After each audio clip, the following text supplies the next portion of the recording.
Hey, what's up YouTube? Andre here with Restaurant and Research.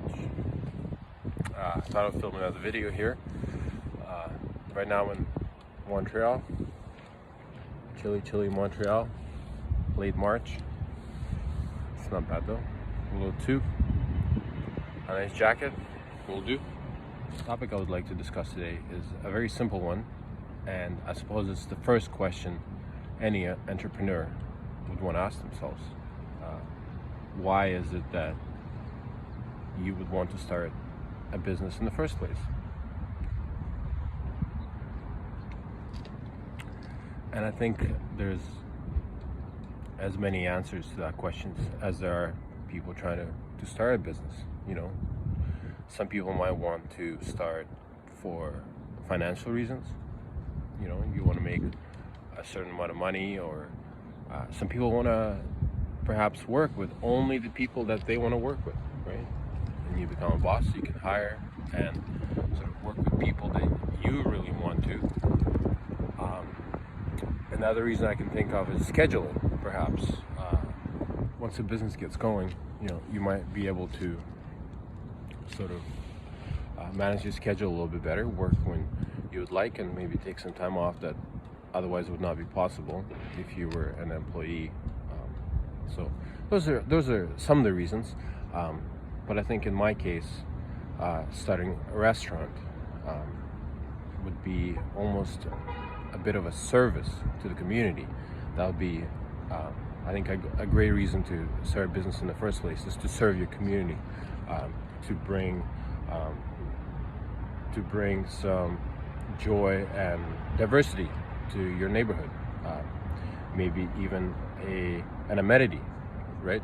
If you do a good job and you service your clientele, you will get a great sort of community relationship. So that's a big reason for me.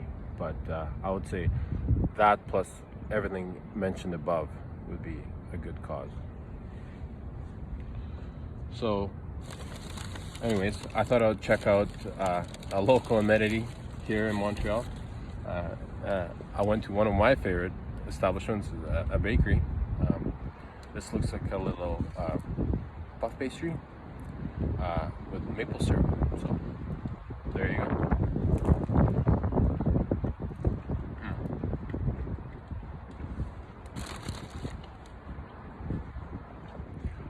So asking that fundamental question as to why one would want to start a business, I think is essential. It's one of the first questions one needs to answer. Otherwise, I guess you're sort of a bit of a leaf blowing in the wind. You don't know why, so you need a reason. You need a reason to start. So financial freedom, better scheduling, they're all great perks. But really what a business is all about is serving your community, I think. And the community will take care of the business. So going to this nice local bakery here, you know, they treated me well. They said hello, they said goodbye, they smiled. Their product is great. There's some cream in there. Must be the maple syrup.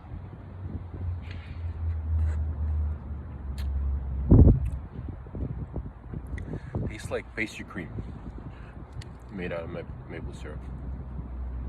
So after answering this fundamental question of why, I guess the second question you could ask is, what does your community need? If you're in this position where you're trying to figure out what is the next move. Well, first we answered the questions, why I want to do it. Now the second question, I believe, is what does the community itself need? Right? And that's where the beginning of a business plan starts. So look at all these pigeons, squirrels, they all want a piece of this. Look at them.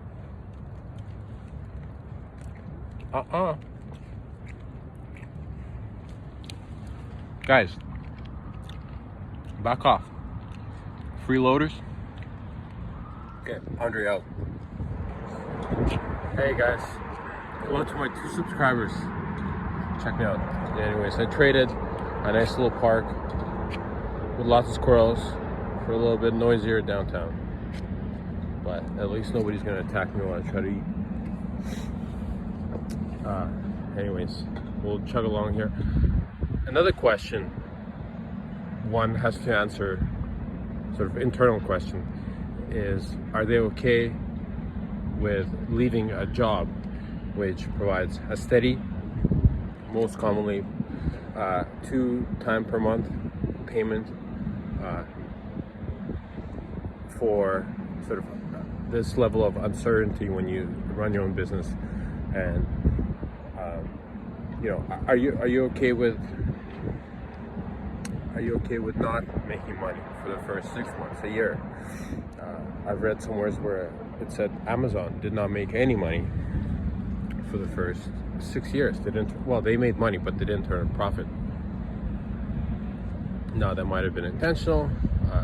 Keep putting money back into the business for as long as you can. I'm not sure. Probably is the case. Jeff Bezos also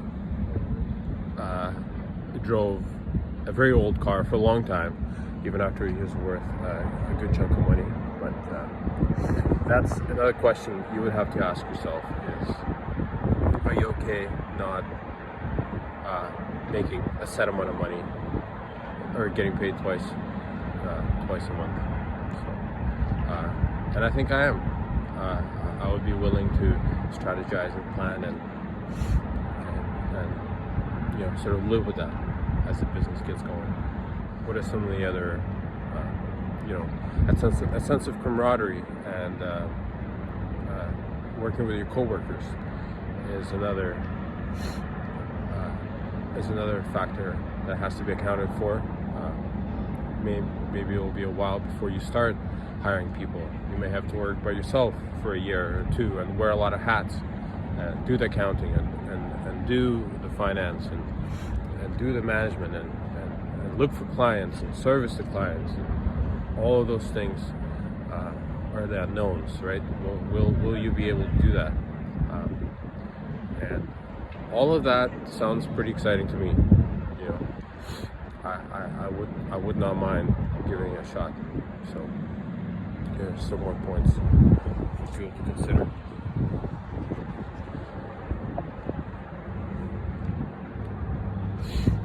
I do love Montreal though. I do love a busy downtown. 4 million people live here. Kelowna, we have Kelowna plus surroundings. Maybe 300,000, maybe. 4 million people live here. It's busy. 4 million people. And there's, according to some statistics, this is the second highest amount of restaurants per capita after, of course, New York. That's mind-boggling. There's so many restaurants here, so many pastry shops, cafes, lots to choose from. Sure, lots to choose from. So my first restaurant probably won't be here. Definitely. There's a lot of stiff competition, and the culture is a little bit different. The culture is different, and I don't quite understand it yet. But it's just food, right? Should figure it out. Anyways, here's update number 2. One other important aspect of starting a business is to assess yourself. Right after asking the question why you would want to start a business, you want to ask yourself what are some of the credibilities and skills and talents that you do possess. And of course, you have to honestly ask yourself about the certain skills and aspects of your professional development that you do not yet possess. And I think in the beginning, you don't have to have everything, but you have to have a good chunk of these skills. Maybe ability to sell is a big one. At first, you have to sell yourself and a few others initially on this idea. Bankers, anybody who's going to loan you money or their resources for that matter, you have to be able to persuade them. So I think that's an important skill to have at first, is a skill of persuasion. Do you have what it takes in order to keep going in the face of uncertainty? That's a big one. That's a big one. Most businesses fail. Most businesses fail for one reason or another. And do you have what it takes to keep going, right? When there seems to be no way out. That's a huge part of success, is ability to keep going. So that's something else you would have to consider, big time. But so far, in my mind, the answer is yes to everything that we've discussed so far today. All right, stay tuned for more. Please subscribe, hit the like button, and hang in for more. Alrighty, till next time.